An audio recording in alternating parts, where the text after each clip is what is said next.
Welcome back, everybody. So the Jamaica Medical Doctors Association, the JMDA, has sent out a release speaking about the infrastructural challenges faced by the Bustamante Hospital for Children. Well, joining us this morning via Zoom, Opposition Spokesman on Health, Dr. Alfred Dawes, to speak to this issue that and other issues, critical issues affecting patient care, the quality of offerings of the professionals in the space, and so much more. Dr. Dawes, good morning. Thanks for joining us. How are you? And good morning to all the viewers.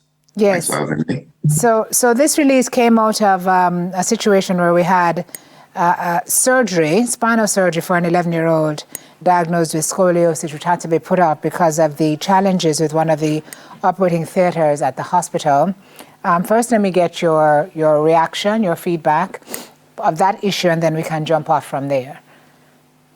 Well, it's a very unfortunate situation because, we have to realize that at the center of all of this, it is a child who is feeling pain, and their scoliosis has progressed significantly. It's an aggressive form over the last year.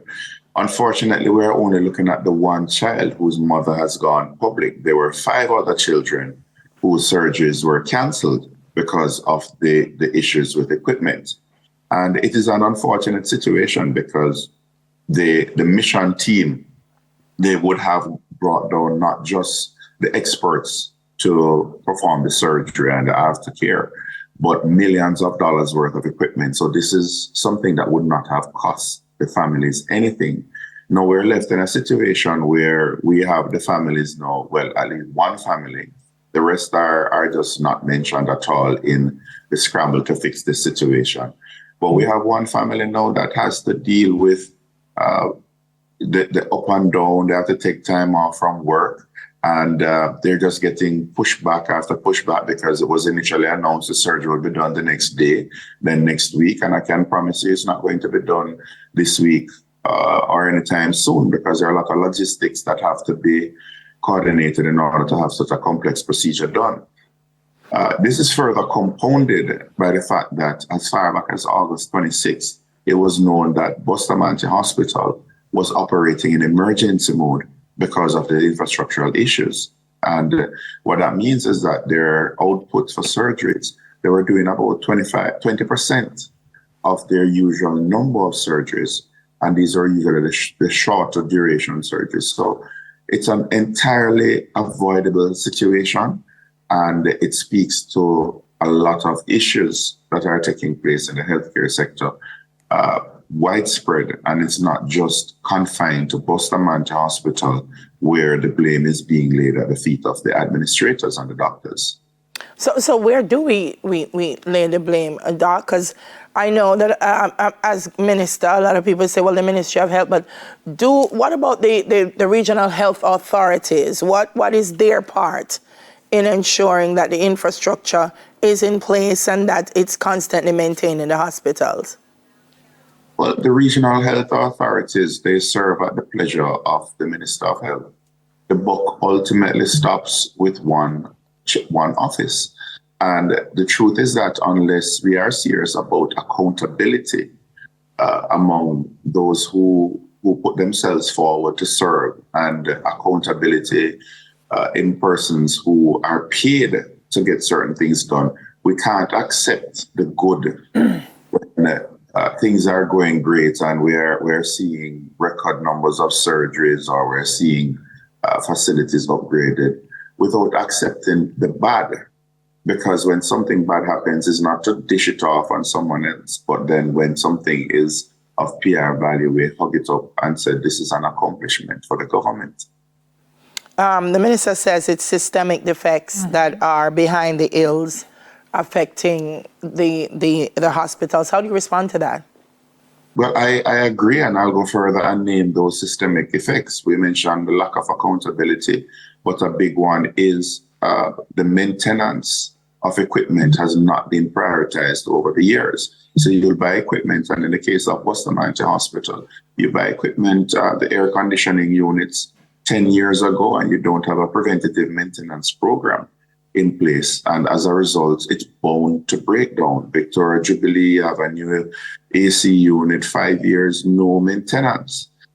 Ambulances are bought and they're not serviced. So it's when they break down that you have a scramble to get them fixed when there's public outcry or questions are asked by concerned individuals. So one of the systemic issues is that we must have a comprehensive overhaul of the maintenance policy. So who's not learning, Dr. Dawes? Who's not learning from who? Because it feels like a loop. I mean... It's a loop. And, you know, what has changed is the admission that this is no longer a money problem. In previous administrations, it was always said that because of austerity or because of belt tightening, that the money was just not there. But we are seeing in front of us the budget of the Ministry of Health increasing from 60 billion to 140 billion. So clearly resources are there now. So why aren't these resources being spent on upgrading the cadre of biomedical engineers? Why aren't we looking at capacity building?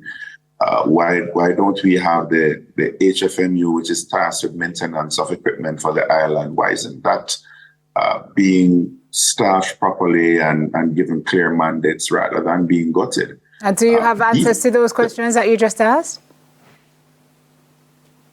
Hello? You hearing me, Dr. Dawes? I just lost you a while ago. Okay, we'll see if we can reconnect. Yeah. Good questions. Yeah. What are the answers? I can't imagine that the ministry would have the money and not. I don't know. I think it would be nice to talk to Minister Tufton, because it's hard to imagine that the ministry would have the money to do what it is that Dr. Dawes is asking, why it hasn't been done and not do it.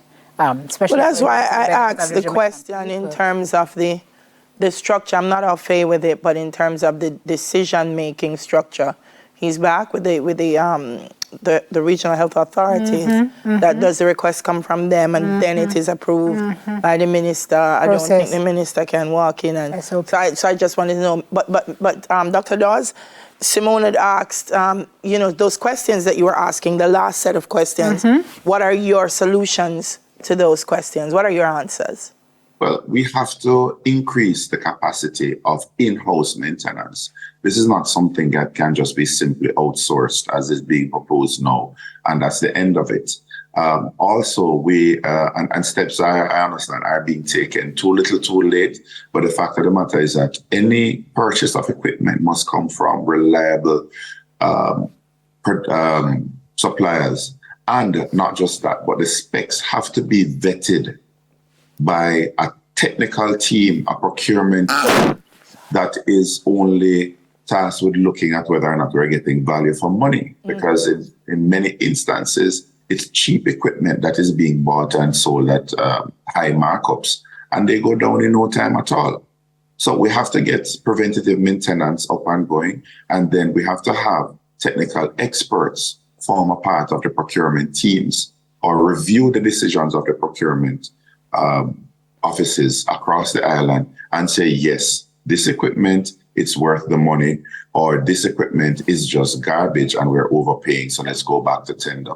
And it's as simple as that. But these are all policy decisions, and we know where policy decisions rest. Policy decisions are never simple.